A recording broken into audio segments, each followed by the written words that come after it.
So, Gl.iNet have rolled out this, the Beryl 7, their new travel router, and some of you who purchased the Beryl AX or are considering purchasing the Beryl AX, released in 2022-2023, are wondering what's the difference between these two devices, which one of them, the AX, you can pick up for around $89 to $99, and the Beryl 7 is about $129 to $139. So with $30 to $40 price difference between them, depending on where you shop, what's the difference? Should you consider upgrading your Beryl AX, or if you're on the fence right now and you're trying to choose between them, is that extra spend justified? And I'll say right now, between these two devices, there's actually mainly, if you really button it down, only about 3 main differences. And that's what today's video is about. So let's not waste any more time and crack straight on. Get your kicks on Route 66. Let's get the most obvious one out of the way. This device here supports Wi-Fi 6 and this device here supports Wi-Fi 7, a newer, more efficient and higher performing protocol between the two of them.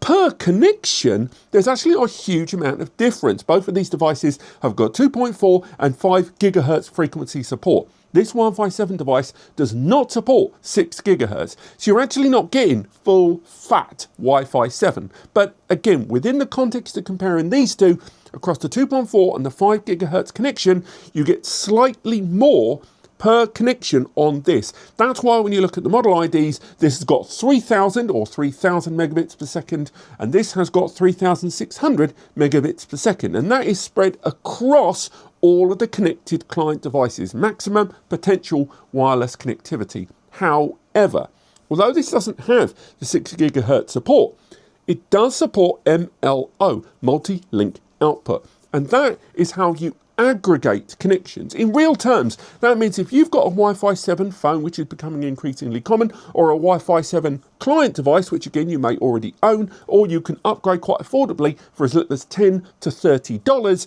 the result is you can have multiple connections at once on the 2.4 and 5 gigahertz frequency. The result being that the average connected device will not only have a slightly higher performance per connection on this, but because it can aggregate it, it will mean that this device will only really give most users a maximum 1.2 to 1.8 gigabits per second full fat connectivity, whereas this can hit 2.2 to 3.6 gigabits per second connection, which is actually higher than most wired connected devices. Get your kicks on Route 66.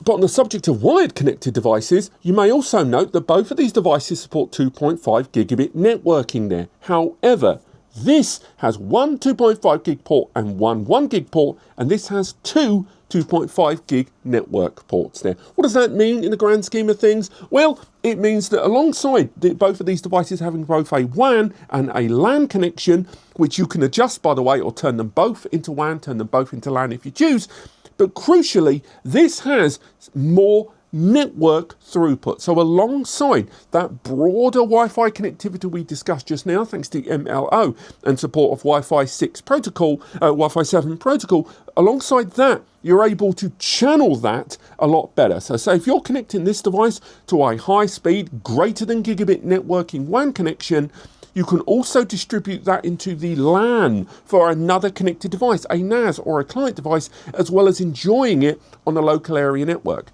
This on a wireless local area network, whereas the Beryl device will make you choose whether the 1 gig or the 2.5 gig is going to be WAN or LAN.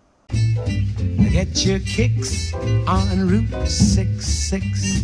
Finally, as my mother repeatedly says to me, it's what's on the inside that matters. And I'll say right now, the CPU scale up between the AX and into the 7 is significant.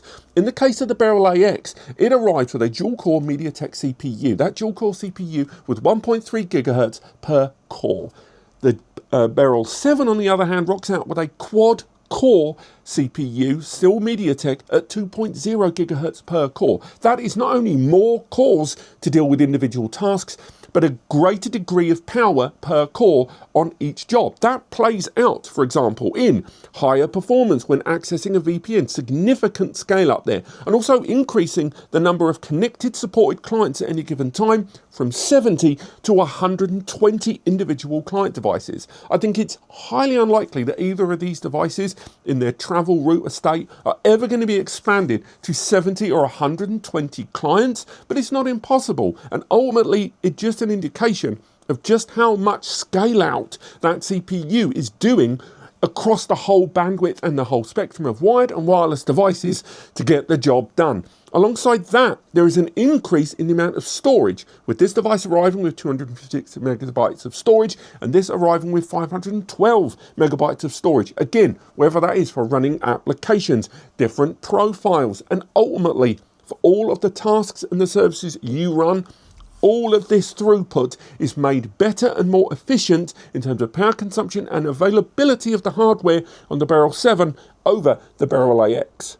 If you're already using the Beryl AX, you will not feel a significant improvement on the Beryl 7 to justify that extra cost. This is not a suitable upgrade to people already using this. I would argue if you're considering upgrading the AX, go for the Slate 7. The Slate 7 arriving with a scale up of all of the components as well as moving towards a Qualcomm CPU rather than a MediaTek. The Slate 7 is a much higher significant upgrade from the Beryl AX. However, if you're in the market right now or you've recently purchased this and are having buyer's remorse, then I would definitely go for the Beryl 7. The Beryl 7 is a much more modern current device, and just generally for the small $30 to $40 price difference between them, you are getting a huge amount of scalability. But just remember, if you're already using this and you've had it going for years and you're thinking of upgrading, there are significantly higher spec devices in the portfolio. And also there is the Slate 7 Pro coming out down the road, which does integrate that 6 gigahertz spectrum and therefore an even greater performance benefit down the line. But that has been the difference between the Beryl AX and the Beryl 7. If you want to learn more, we've done reviews on both of these devices and others, and I'll link to them below.